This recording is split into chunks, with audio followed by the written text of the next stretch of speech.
Hi guys, I'm Aaron from ARH Studios, and I'm here to show you this time the Death Dealer 3 statue, finished and completed.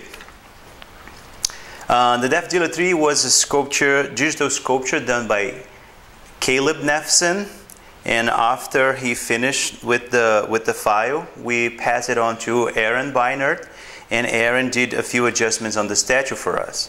Once the statue was finished the sculpting, we 3D printed it in our in-house printer. Then I made silicone molds, the casting, and once the casting was done, I then finished the statue, painting it myself. So here you can have a quick look at the statue. And I think we did a pretty good job trying to be faithful to the Frazetta reference painting. It was very difficult to interpret that painting because the painting is a 2D image, and to translate the colors without using the shades and the shadows that he used in the painting was very, very difficult. But I'm happy with the final result. I think that we accomplished a very faithful and truthful paint job to the Frazetta painting. The statue is now ready, and we're going to have it up for pre-orders starting this next week. If I can tell a little bit about the statue. So first we started by reducing the base as much as we could from the painting.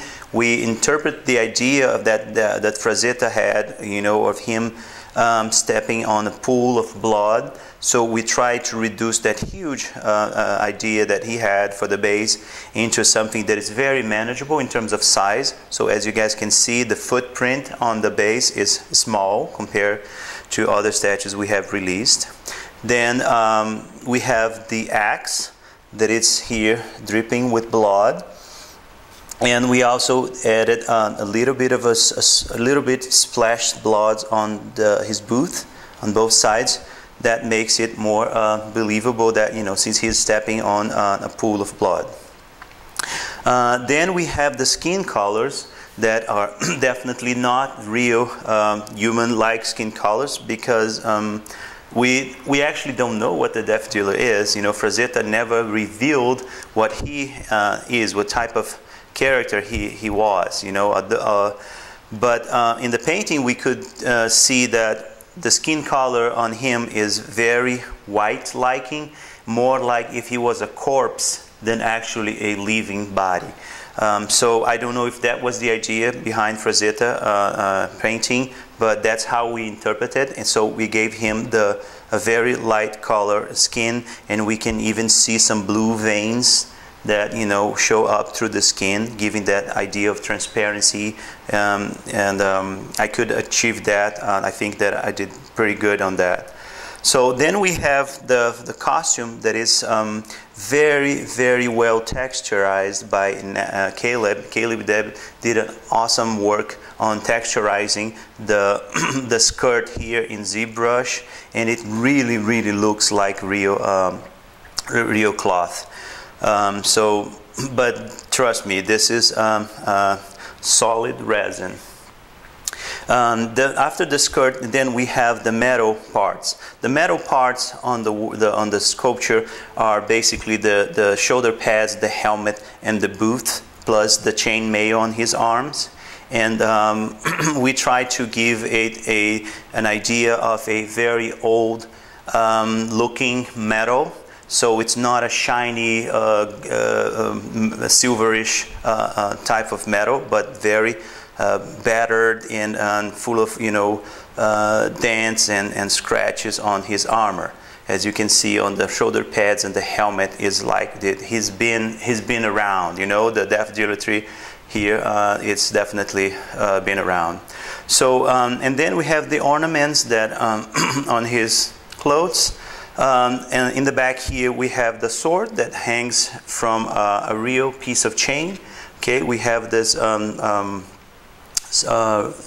metal ring here that holds the chain and holds the sword in place. The back here also we had to interpret because we can't see the back of the sculpture on the painting, so I think that Caleb kept the theme going on, and it really looks like a back version of the front. So kudos to you, Caleb. That is a great job on sculpting the back of the Deaf Dealer. The last thing I'm going to mention is about the horns, because we originally had thought that he had horns like animal horns, like bone horns, and then after me looking for at the painting for quite a few days while I was painting, I just noticed, hey, you know what? Those horns are not natural bone kind of horns. They are metal. So we end up having to resculpt the horns again on ZBrush. Then we printed them, and on the same day that we finished printing, we just started painting, and then we finally got the horns to look like the painting. So, so that's it. This is the Deaf Dealer 3. We are very happy with the results here. It was hard to get this statue done, and I hope that you guys enjoyed. We put a lot of effort here. It was a teamwork. As I said, it's not my work, it's not Caleb's work, it's not Aaron's. We all worked together to get to this result here. And this is the first statue of a series of statues we're going to have at the Comic-Con this year. So look for pre-orders online this next week, and I really hope you guys enjoy, and I'll be back to show you our next statue. Thank you.